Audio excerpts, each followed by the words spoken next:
Sunday বিকেলবেলা বলে কথা, কোথাও না বেরোলে হয়? কোথায় যাচ্ছি, কি করছি, পুরোটাই তোমাদের সাথে শেয়ার করব। তার আগে হব একটুখানি রেডি। তো রেডি হয়ে আবার আসছি তোমাদের সামনে। কেমন লাগছে আমাকে সবাই বলো তো, কমেন্টসের মাধ্যমে জানাও সবাই যে কেমন লাগছে। আমি একদম রেডি। চলো এবার বেরিয়ে পড়া যাক, আর সাথে থাকো তোমরা, দেখতে থাকো কোথায় যাচ্ছি। চলে এসছি মায়ের এখানে। মা আর বাপি চা খাচ্ছে আর টিভি দেখছে। আমি এলাম বলে মিউট করতে বললাম, না হলে তো জানো কপিরাইট দেবে। কি কারণে এসছি সেটাও দেখাচ্ছি তোমাদের। মা বন্ধুদের হাই বলে দাও। আচ্ছা চলে এসছি, এই দেখো বাপিও হাই বলছে। চলো আবার আসছি একটু পরে।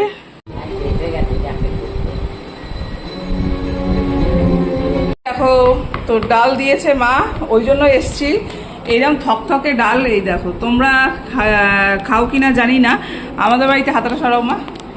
আমার এদের এখানে সাধারণত ইয়েতে হয়, কি বলে, বিশ্বকর্মা পুজোর সময় রান্না পুজো যেটা, সেইটাতে এরকম মুসুরির ডাল নারকেল দিয়ে মিষ্টি দিয়ে এরকম থকথকেভাবে করা হয়। তোমরা যদি কেউ খেয়ে থাকো সেটা জানিও। আর দিয়েছে এই দেখো ছোট্ট ছোট্ট আলুর দম। তো এইটা নিতেই এখানে চলে এসেছিলাম। আবার চলে যাব আর এক জায়গায়। এবার কোথায় যাচ্ছি সেটাও আবার তোমাদের সাথে শেয়ার করব।